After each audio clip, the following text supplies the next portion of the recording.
दोस्तों, मैं प्रवीण कुमार उज्जवल क्लासेस में एक बार फिर आप सभी का स्वागत करता हूं। मैं ऐसा करता हूं कि आप सभी बहुत अच्छे होंगे। तो आज हम लोग इस वीडियो में पढ़ने वाले हैं नए टॉपिक को, और उस टॉपिक का नाम है एक्सक्रीशन यानी उत्सर्जन। क्या होता है उत्सर्जन, आज हम लोग जानेंगे इसको अच्छे से। तो देखिए, ये भी टॉपिक बहुत ही इंपॉर्टेंट है आपके बोर्ड एग्जाम के लिए, और यहाँ तक कि ये जो टॉपिक है इससे बहुत ज्यादा अलग अलग कंपटीशन वाले एग्जाम में भी पूछे जाते हैं। ठीक है, तो ध्यान दीजिएगा। और यहाँ पे देखिए, ये जो टॉपिक है इससे पहले मैंने आपको डाइजेशन पढ़ाया है, तो उसी से रिलेटेड है ये भी। देखिए, तो यहाँ पे हम बात करते हैं कि जो हमने वहां पे पढ़ा था पाचन, और पाचन में हमने क्या देखा था कि ऑक्सीकरण हो रहा था। ऑक्सीकरण का मतलब क्या कि जब हम भोजन को ले रहे थे तो वह भोजन, उस भोजन में क्या हो रहा था, ऑक्सीजन आकर के मिल जा रहा था, और ऑक्सीजन आकर के जब मिल रहा था तो उसका ऑक्सीकरण हो जा रहा था, यानी क्या हो रहा था, उसका अपघटन हो जा रहा था, यानी भोजन जो टूट जा रहा था तो उससे क्या प्राप्त हो रहा था, एनर्जी प्राप्त हो रहा था। ठीक है, तो उसको बोला जा रहा था पाचन। और यहाँ पे क्या है, अब यहाँ पे उसी से रिलेटेड हमें पढ़ना है। क्या पढ़ना है, तो देखिए, जैसे यहाँ पे पाचन हो रहा है तो कुछ उसमें अपचित पदार्थ रह जाते हैं। ठीक है, और वह अपचित पदार्थ को शरीर से बाहर निकालना ही क्या कहलाता है, उत्सर्जन कहलाता है। ठीक ना, तो यहाँ पे ये भी एक महत्वपूर्ण टॉपिक है। तो देखिए, यहाँ पे हम जानेंगे उत्सर्जन। उत्सर्जन यानी इसको क्या कहते हैं, एक्सक्रीशन कहते हैं। तो एक्सक्रीशन का मतलब क्या होता है, शरीर से अपशिष्ट पदार्थों का बाहर निकालना ही क्या कहलाता है, उत्सर्जन कहलाता है या एक्सक्रीशन कहलाता है। बात आती है कि उत्सर्जन का क्या, यहाँ पे अपशिष्ट पदार्थ का मतलब क्या, जैसे आपने भोजन किया और भोजन का पूरी तरह से डाइजेशन नहीं हुआ, यानी लास्ट में जो बच जाता है अपचित भोज्य पदार्थ, तो उसको क्या करना, शरीर से बाहर निष्कासित कर देना ही क्या कहलाता है, उत्सर्जन कहलाता है। ठीक ना, तो आप इसको एकदम इजी लैंग्वेज में बता सकते हैं कि शरीर से अपशिष्ट पदार्थों का बाहर निकालना है क्या कहलाता है, उत्सर्जन कहलाता है। ठीक है, तो यहाँ पे देखिए, ये रहा। अब यहाँ पे देखिए, उत्सर्जन यानी शरीर से अपशिष्ट पदार्थों का बाहर निकालना है क्या कहलाता है, उत्सर्जन कहलाता है। तथा इस क्रिया में जो अंग भाग लेते हैं उन्हें क्या कहते हैं, उत्सर्जी अंग कहते हैं। यानी उत्सर्जन कराने में जितने भी अंग भाग लेते हैं उनको क्या कहते हैं, उत्सर्जी अंग कहते हैं। ठीक है, तो वहां अगर क्वेश्चन आता है कि बताइए उत्सर्जी अंग किसे कहते हैं, तो उत्सर्जन में जितने अंग भाग लेते हैं उनको क्या कहा जाता है, उत्सर्जी अंग कहा जाता है। ठीक है, तो देखिए यहाँ पे, अब यहाँ पे हम जानेंगे कि मुख्य उत्सर्जी पदार्थ कौन कौन होते हैं। ठीक है, मुख्य उत्सर्जी पदार्थ कौन कौन होते हैं, अब हम पहले इसको जानेंगे। ठीक है, उसके बाद हम फिर पढ़ेंगे मनुष्य का उत्सर्जन तंत्र। ठीक ना, तो यहाँ पे देखिए, पहले मुख्य उत्सर्जी पदार्थ कौन कौन होता है, तो यहाँ देखिए, पहला यहाँ पे प्लांट। ठीक है, तो प्लांट यानी जो पौधे होते हैं वो क्या करते हैं, कौन से मतलब पदार्थ को स्रावित करते हैं या वो क्या करते हैं, निष्कासित करते हैं। तो जैसे मान लीजिए कि कुछ पौधे ऐसे होते हैं जिनको आप मतलब किसी चीज से मार देते हैं या उस पर हथियार चला देते हैं तो क्या हो जाता है, कट जाता है। ठीक है, कट जाता है तो होता क्या, उसमें से कुछ निकलता है लाशा टाइप। ठीक ना, तो क्या होता है, गोद होता है, उसी के लाशा बोला जाता है। तो वो क्या कर देते हैं, उसको बाहर कर देते हैं, तो उनको भी क्या कहा जाता है, उनको भी कहा जाता है एक्सक्रीशन या उत्सर्जन। तो यहाँ देखिए, फिर दूसरा यहाँ पे बात करते हैं, दूसरा क्या है, अमोनोटेलिक जंतु। अमोनोटेलिक जंतु क्या होता है या अमोनोटेलिक एनिमल्स क्या होते हैं, तो देखिए, अमोनिया के रूप में, यानी वे जंतु जो अमोनिया के रूप में उत्सर्जन करते हैं, यानी अमोनिया को क्या कर देते हैं, उत्सर्जित पदार्थ के रूप में उसे बाहर कर देते हैं, तो उनको कहा जाता है अमोनोटेलिक एनिमल्स या अमोनोटेलिक जंतु। ठीक है, जैसे में हम बात करते हैं, जैसे में क्या हो जाएगा, मछली हो जाएगा, कीट हो जाएगा।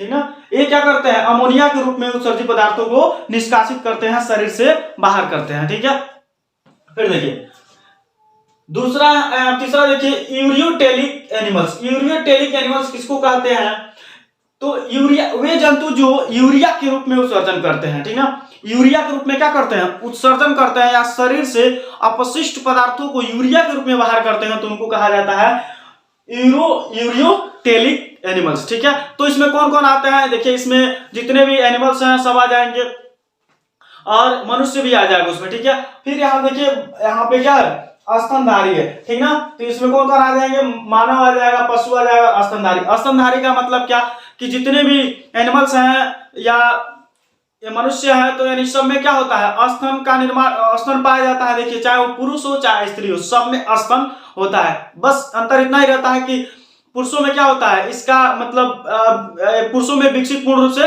नहीं होता है, ठीक है, और स्त्रियों में विकसित होता है। लेकिन जब बच्चा पैदा होता है तो वहां दोनों में स्तन पाया जाता है, ठीक ना, इसलिए इनको क्या कहा जाता है, स्तनधारी। तो स्तनधारी जितने होते हैं उनमें क्या होता है, यूरिया के रूप में ये क्या करते हैं, उत्सर्जन करते हैं, ठीक है। फिर देखिए यहाँ पे नेक्स्ट है यूरिकोटेलिक एनिमल्स। यूरिकोटेलिक एनिमल्स किसको कहते हैं, तो यूरिया के यानी वे जंतु जो यूरिक अम्ल के रूप में उत्सर्जन करते हैं उनको क्या कहा जाता है, यूरिकोटेलिक एनिमल्स कहते हैं या यूरिकोटेलिक जंतु कहते हैं, ठीक ना।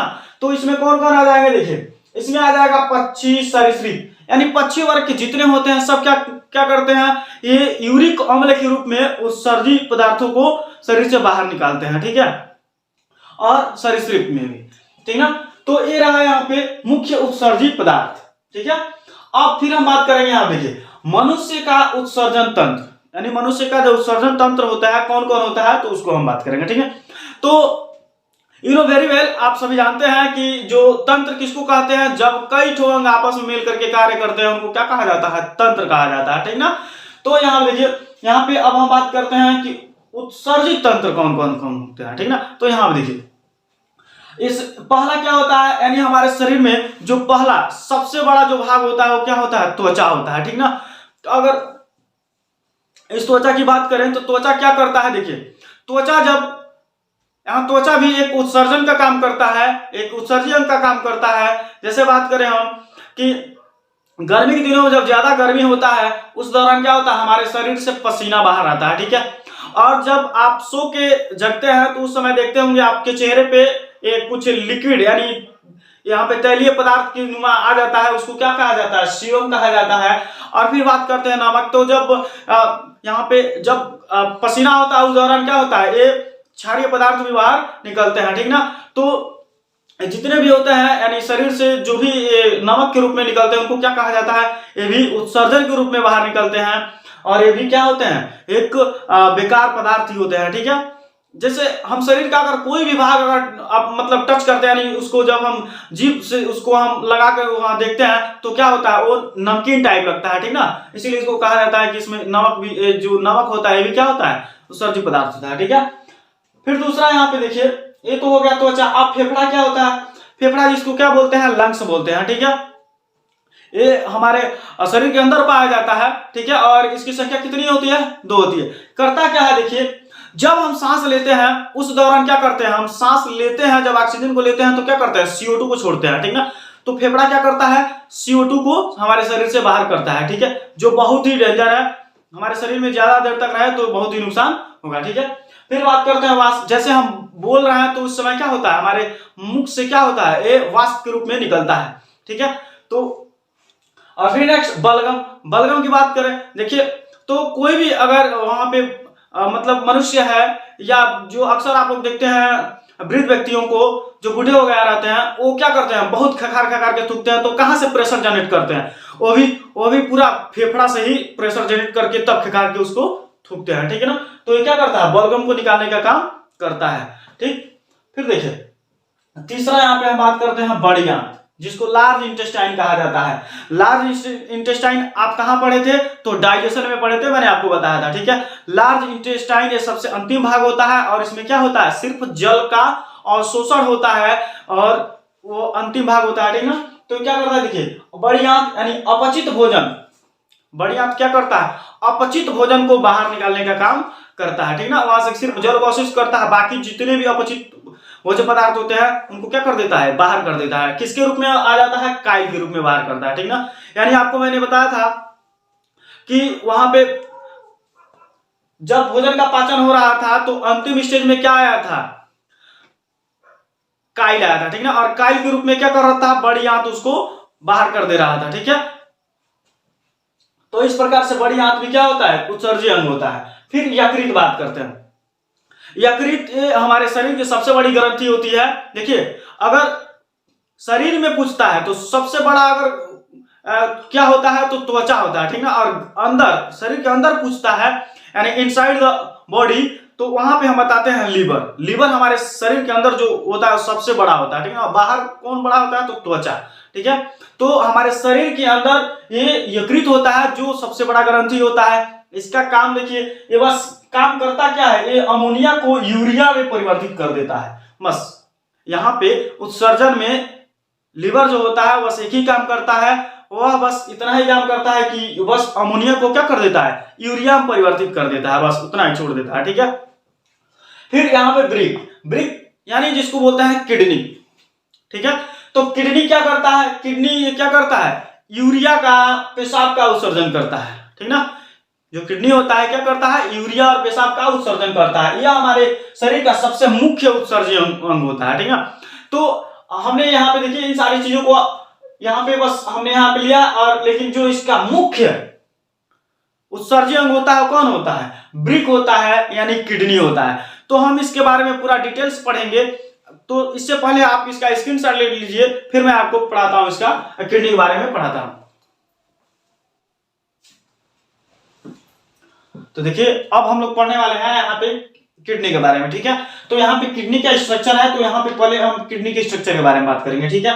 देखिए किडनी में यहाँ पे क्या आप दो किडनियां देख रहे हैं, ठीक है। यानी मनुष्य के शरीर में कितने किडनियां पाए जाते हैं, दो पाया जाता है, ठीक है।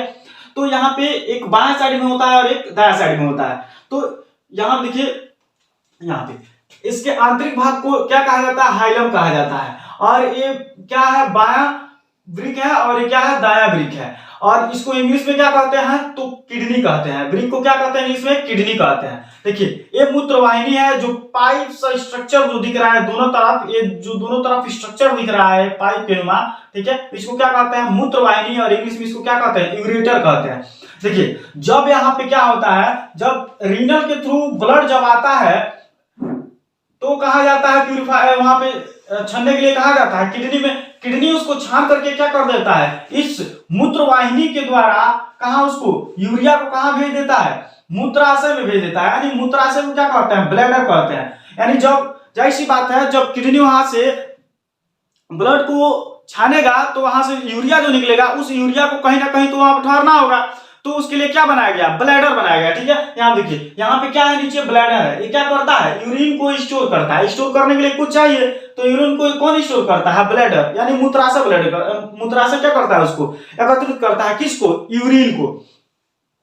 अब यहाँ पे देखिए, ये जो आप पाइप में जो दोनों तरफ स्ट्रक्चर देख रहे हैं, यही मेन भूमिका निभाता है। यहाँ पे क्या करता है, जैसे यहाँ पे किडनी क्या करता है, उसको छानता है, तो छानने के बाद से कहाँ यूरिन आता है, तो आकर के इस पाइप से कहाँ आता है, इस मूत्राशय में, ब्लैडर में। यहाँ पे आकर के क्या होता है, स्टोर हो जाता है, ठीक है। और यहाँ देखिए इसके नीचे ही क्या पाया जा रहा है, मूत्रमार्ग, ठीक है। और इसके नीचे क्या है, मूत्रमार्ग। यानी ये समय समय पे क्या होता है, इस मूत्रमार्ग के द्वारा क्या हो रहा है, यहाँ से यूरिन बाहर हो जाता है, ठीक है। तो ये रहा यूरिन, क्या किसका रहता है, किडनी का स्ट्रक्चर रहा, ठीक है। अब देखिए आइए यहाँ पे हम लोग पढ़ते हैं किडनी के बारे में, इसको अच्छे से, ठीक है। ये तो रहा स्ट्रक्चर। अब देखिए यहाँ पे हम बात करेंगे किडनी। आखिर किडनी है क्या, देखिए ये किडनी है, ठीक। किडनी को क्या कहते हैं, इसको किडनी को बोला जाता है ब्रिक। और ब्रिक हमारे शरीर में कितना है, दो, ठीक ना। यानी जीव में कितना ब्रिक होता है, दो। अब एक किधर, एक लेफ्ट साइड में, एक राइट साइड में, ठीक है। बात करते हैं यहाँ पे, जो यहाँ पे बाया साइड में होता है वो थोड़ा सा ऊपर की तरफ होता है, और जो दाया साइड में रहता है वो थोड़ा सा नीचे की तरफ रहता है, ठीक ना। और देखिए यहाँ पे जो किडनी होता है, ये सबसे मुख्य उत्सर्जन अंग होता है। ये जीवों में सबसे मुख्य उत्सर्जन कौन होता है, किडनी होता है। क्या करता है, पानी को फिल्टर करने का काम करता है, ठीक है। और देखिए यहाँ पे इसकी संख्या कितनी होती है, तो दो होती है। किडनी की संख्या कितनी होती है, दो होती है। इसका भार कितना होता है, तो लगभग 140 ग्राम होता है। कितना होता है, ये किडनी का भार जो होता है वो 140 ग्राम होता है। इसका आकार सेम के बीज के समान होता है। यानी जो किडनी होता है हमारा, वो सेम के बीज के समान होता है। सेम जैसे आप सेम के बीज को लेकर देखेंगे एकदम उसी प्रकार एक जो हमारा किडनी है वैसे दिखेगा। इसीलिए बोला जाता है कि सेम के आकार का दिखता है। इसका इकाई देखिए, किडनी का जो इकाई होता है उसको नेफ्रॉन कहा जाता है। बाबू तो याद रखिएगा, हमेशा पेपर में आता है कि किडनी की इकाई को क्या कहा जाता है, तो नेफ्रॉन कहा जाता है। नेफ्रॉन क्या होता है, किडनी का इकाई होता है। किडनी किसका बना होता है, तो नेफ्रॉन से बना होता है। नेफ्रॉन की संख्या कितनी होती है, तो नेफ्रॉन की संख्या 10 से 12 लाख होती है। लगभग कितना होता है? 10 से 12 लाख, यानी 10 से 12 लाख नेफ्रॉन से मिलकर के एक किडनी का निर्माण हुआ रहता है। ठीक है, और बहुत से बुकों में 8 लाख भी, लगभग 8 लाख भी दिया है। ठीक ना। फिर देखिए यहाँ पे, फिर ये क्या करता है? रक्त को छानता है, यानी किडनी क्या करता है? रक्त को छानता है। छानता कब है? देखिए यहाँ पे आप स्ट्रक्चर देख रहे हैं, यहाँ पे देखिए एक हमने क्या लिखा है? रीनल धमनी। रीनल धमनी में ब्लड आता है और ब्लड को क्या करता है? किडनी हमारा छानता है। किडनी छानता है, ब्लड को केवल क्या करता है? छानता है। ये शुद्ध नहीं करता है, ब्लड को केवल छानने का काम करता है। शुद्ध करने का काम कौन करता है? हमारा लंग्स करता है, यानी फेफड़ा करता है। ठीक ना। अब देखिए यहाँ पे, अब किडनी के बाहरी भाग को क्या कहा जाता है? तो यहाँ इससे पहले यहाँ पे आइए हम आपको बताते हैं। यहाँ पे देखिए ये क्या है? ये उसके आंतरिक भाग, ये तो बाहरी भाग हो गया। अब यहाँ पे देखिए इसके आंतरिक भाग की बात करते हैं। यहाँ पे, यहाँ की जस्ट यहाँ की जो बात है, यहाँ पे आंतरिक भाग। ठीक ना। तो यहाँ देखिए, यहाँ पे देखिए, यहाँ पे मैंने बनाया यहाँ पे किडनी। देखिए इसके बाहरी भाग को क्या कहते हैं? कार्टेक्स कहते हैं। किडनी के बाहरी भाग को क्या कहते हैं? कार्टेक्स कहते हैं, जो उभरा हुआ होता है। ठीक ना। और देखिए जो मध्य वाला भाग होता है इसको मेडुला कहा जाता है, जो क्या होता है? अंदर की तरफ धंसा रहता है। यहाँ पे देखिए, यहाँ पे जो पाइप नुमा स्ट्रक्चर दिख रहा है इसको रीनल हाइलम कहा जाता है। इसको क्या कहा जाता है? रीनल हाइलम कहा जाता है। ये यहाँ पे क्या होता है? यहाँ पे अमोनिया की मात्रा मैक्सिमम होती है, यानी अमोनिया की मात्रा यहाँ क्या होती है? बहुत ज्यादा होती है यहाँ पे। ठीक है। और देखिए ये जो आंतरिक भाग है इसी को क्या होता है? हाइलम कहा जाता है। ये क्या होता है? ये धंसा हुआ भाग जो होता है किडनी में, जो धंसा हुआ भाग होता है अंदर की तरफ, उसको क्या कहा जाता है? हाइलम कहा जाता है। ठीक ना। तो ये रहा। अब आइए यहाँ पे, यहाँ देखिए, यानी बाहरी भाग, किडनी के बाहरी भाग को क्या कहा जाता है? तो कार्टेक्स कहा जाता है। बाबू ये कैसा होता है? तो उभरा हुआ होता है। देखिए ऊपर की तरफ फूला हुआ होता है। इसके आंतरिक भाग की बात करें तो आंतरिक भाग में क्या होता है? मेडुला। इसको क्या कहा जाता है? जो इसके आंतरिक भाग जो धंसा होता है इसको मेडुला कहा जाता है। ठीक ना। और देखिए रक्त प्रवेश, यहाँ इसमें किडनी में रक्त का प्रवेश कहां से होता है? यानी किडनी में रक्त आता कहां से? तो रीनल धमनी में से आता है। रीनल धमनी से क्या होता है? ब्लड आता है। वहां से क्या करता है? किडनी उस ब्लड को छानता है, और छानने के बाद क्या करता है? वो दे देता है किसको? किसको देता है? रीनल शिरा को दे देता है। और रीनल शिरा के द्वारा क्या हो जाता है? ये ब्लड बाहर हो जाता है। ठीक है, रीनल शिराओं के द्वारा क्या हो जाता है? बाहर हो जाता है। देखिए ये जो किडनी है क्या काम करता है? तो पेशाब का निर्माण करता है, यानी यूरिन का निर्माण करता है। कौन? किडनी। और ये क्या करता है? हमारे शरीर में पीएच को नियंत्रित करने का काम करता है। यानी पीएच का मतलब आप समझे तो क्या है यहाँ पे? एसिड और बेस, यानी अम्ल और क्षार को नियंत्रित करने का काम कौन करता है बाबू? तो किडनी हमारा करता है। कौन काम करता है? किडनी करता है। ठीक है, किडनी।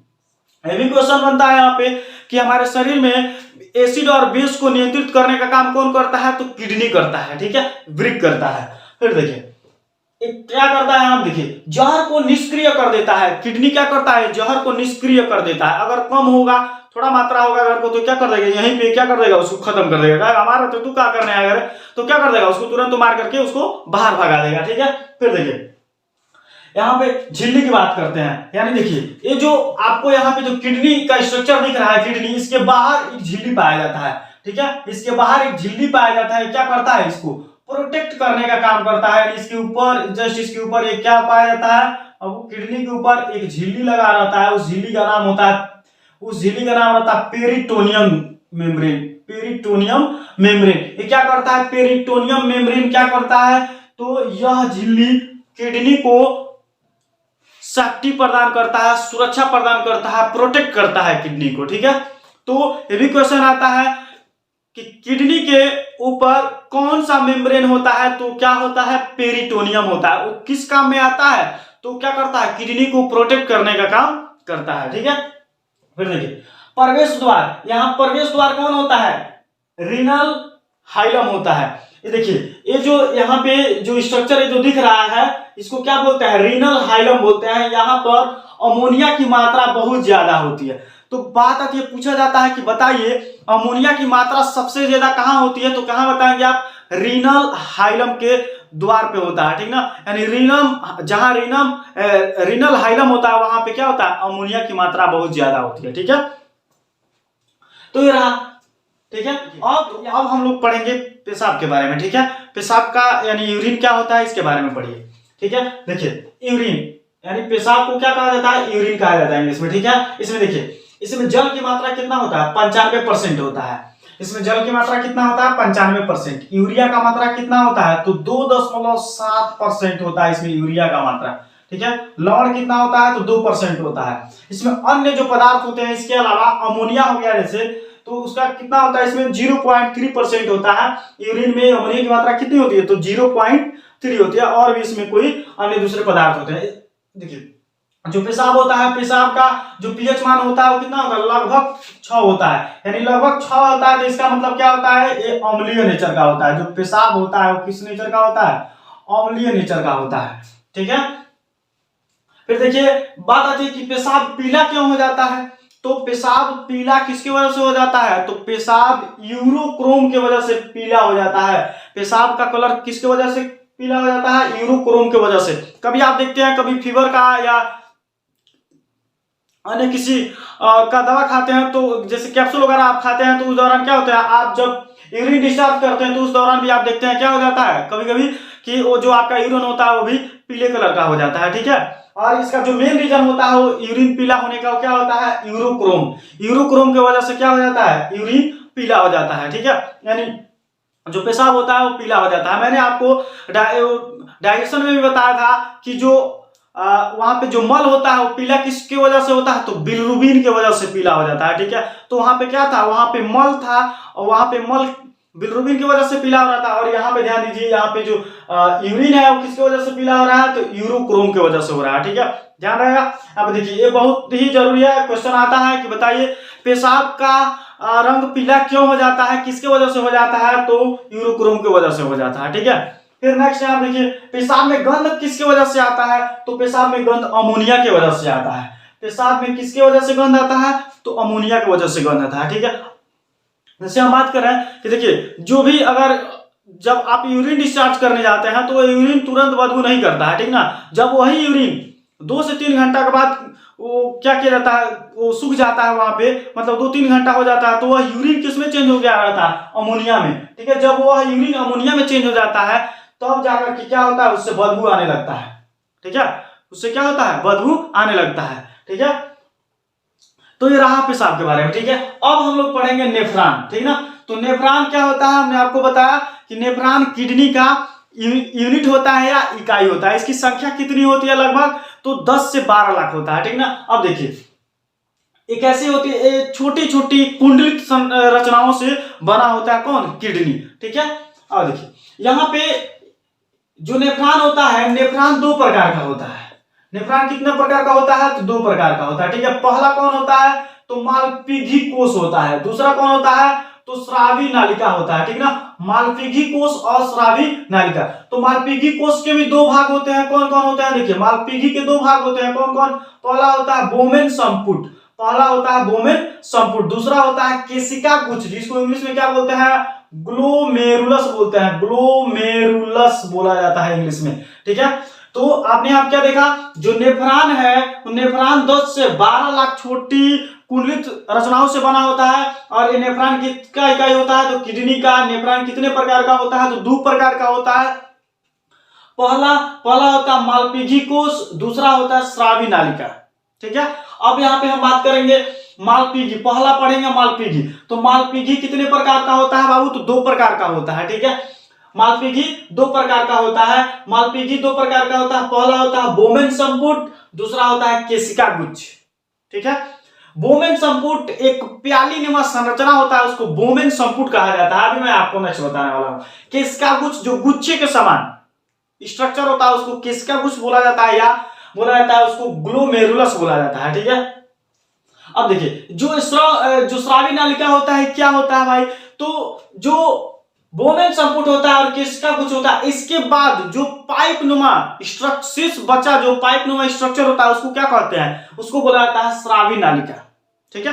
अब यहाँ पे ध्यान दीजिए, यहाँ पे आइए अब स्ट्रक्चर हम देखते हैं नेफ्रॉन का। ये देखिए नेफ्रॉन का हमने स्ट्रक्चर बनाया। ठीक है। यहाँ पे देखिए प्याले नुमा जो संरचना होता है, देखिए ये क्या है? ये प्याले नुमा संरचना है। ठीक है। इसको क्या कहा जाता है? तो बोमेन संपुट कहा जाता है। प्याले नुमा संरचना को क्या कहा जाता है? बोमेन संपुट कहा जाता है। ठीक है।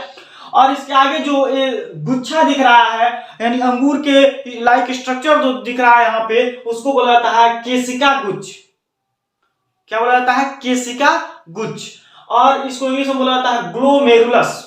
क्या बोला जाता है, ग्लोमेरुलस। ठीक है, ग्लोमेरुलस का काम क्या होता है, अब देखिए यहाँ पे, इससे पहले आप देखिए, अब यहाँ पे ये तो रहा बोमेन संपुट और केशिका गुच्छ, और देखिए ये जो यहाँ से जो स्ट्रक्चर दिख रहा है पाइप नुमा, शेष बचा उसको क्या बोलते हैं, स्रावी नालिका। इसके द्वारा क्या हो जाता है, स्रावित हो जाता है। ठीक ना, और यहाँ से देखिए, यहाँ से अब इसी ये जो आपको लूप दिख रहा है, इस लूप को नाम दिया जाता है हेनले के लूप, यानी हेनले नामक वैज्ञानिक ने इसको दिया था, इसलिए इसका नाम रखा गया हेनले लूप। ठीक है, अब देखिए, अब हम बात करते हैं यहाँ पे कि ये जो अंगूर लाइक स्ट्रक्चर दिख रहा है वो क्या काम करता है, यानी केशिका गुच्छ या ग्लोमेरुलस क्या करता है। तो जो ग्लोमेरुलस होता है उसका वर्क देखिए, यहाँ पे जो ये पहला यानी यहां से यहां जाता है, फिर यहां से यहां। अब देखिए यहाँ पे क्या आप देख रहे हैं कि जो केशिका गुच्छ होता है, ग्लोमेरुलस होता है, इसका काम क्या है, देखिए अल्ट्रा फिल्ट्रेशन का काम करता है। अल्ट्रा फिल्ट्रेशन यानी ज्यादा ही कुछ फिल्टर कर देता है। देखिए ये क्या करता है, रक्त से कणों को वापस कर देता है। ये देखिए जैसे ग्लोमेरुलस होता है वो क्या करता है, ये कुछ जब इसको ये चांस मिलता है कि तो क्या कर उसको फिल्टर कर, ठीक है ना, तो ये कुछ ज्यादा ही फिल्टर कर देता है। फिल्टर के साथ साथ ये ब्लड के साथ क्या कर देता है, प्रोटीन विटामिन ब्लड को भी क्या करता है, अपने साथ ला लेता है। ठीक है, तो ये रक्त से कणों को क्या कर वापस कर देता है। दूसरा देखिए बोमेन संपुट। बोमेन संपुट क्या करता है, जो प्याली लाइक स्ट्रक्चर होता है, ये देखिए आवश्यक पदार्थों का पुनः अवशोषण कर लेता है। अब ये क्या करता है, यहाँ पे देखता रहता है कि कौन फालतू तो नहीं है ना, यहाँ पे क्या करता है, देखता रहता है कि कौन आया है यहाँ पे। अगर वहां पे देखता है एकदम नजरें गड़ाया रहता है, कैसे जैसे हंस एक मछली की तरफ अपना नजर गड़ाया रहता है, सेम उसी प्रकार बोमेन संपुट क्या करता है, इसमें वर्क करता है। बोमेन संपुट देखता रहता है ध्यान से कि कोई भी एक्स्ट्रा चीज उस नेफ्रॉन के पास न चला जाए, ठीक ना। तो क्या करता है, देखता रहता है, और जैसे जैसे वहां पे क्या जैसे विटामिन आ गया, प्रोटीन आ गया, उनको क्या करता है, अपने तरफ अवशोषित कर लेता है। कहता है तू इधर आ इधर मत जा। तो क्या करता है, ये आवश्यक पदार्थों का पुनः अवशोषण कर लेता है। कौन, बोमेन संपुट। बोमेन संपुट क्या करता है, आवश्यक पदार्थों को अवशोषित कर लेता है। फिर देखिए ये यूरिया को अलग कर देता है। ये जैसे ब्लड हो गया ना, ब्लड में हो गया प्रोटीन विटामिन फैट हो गया, उनसे क्या कर देता है, यूरिया को अलग कर देता है। ये जाने नहीं देता है, बस देखता रहता है ध्यान से, बस आया प्रोटीन यूं कैच कर लिया, ठीक ना, यानी कैच कर लिया उसको। अब यहां देखिए एक और क्रिया इसमें डायलिसिस, यानी अपवहन कहाँ होता है, अपवहन की क्रिया कहाँ होती है बाबू, तो किडनी में होता है। किडनी में किसकी, अपवहन की क्रिया कब होता है, जब किडनी खराब हो जाता है, ठीक ना। तो देखिए जो किडनी होता है हमारे शरीर में 2 होता है, ये अगर शरीर में हमारे एक भी रहे तो काम चल जाएगा, इससे कोई दिक्कत नहीं होगा। एक किडनी से भी इंसान जी सकता है, ठीक है। और देखिए यहाँ पे हो गया। अब यहाँ पे क्या है, ये जो शेष बचा रहता है वो कहाँ, नेफ्रॉन के पास चला जाता है। यानी क्या करता है, ये क्या करता है, इसको अलग छाट के भेजा रहता है। तो क्या करता है, नेफ्रॉन क्या करता है, पेशाब का निर्माण करता है, ठीक है। पेशाब का निर्माण कौन करता है, नेफ्रॉन, क्योंकि नेफ्रॉन के पास बस लास्ट में वही बेकार की चीजें बस जाती है और उसको क्या कर देता है, वो पेशाब बना करके उसको निकाल देता है, ठीक है। तो इस प्रकार से क्या रहा, ये यहाँ पे आपका उत्सर्जन रहा, ठीक ना। अब हम पढ़ेंगे यहाँ पे कि किडनी में क्या क्या बीमारियां होती हैं, ठीक ना। तो इससे पहले आप इसका स्क्रीनशॉट लीजिए, फिर मैं आपको बताता हूं बीमारी के बारे में।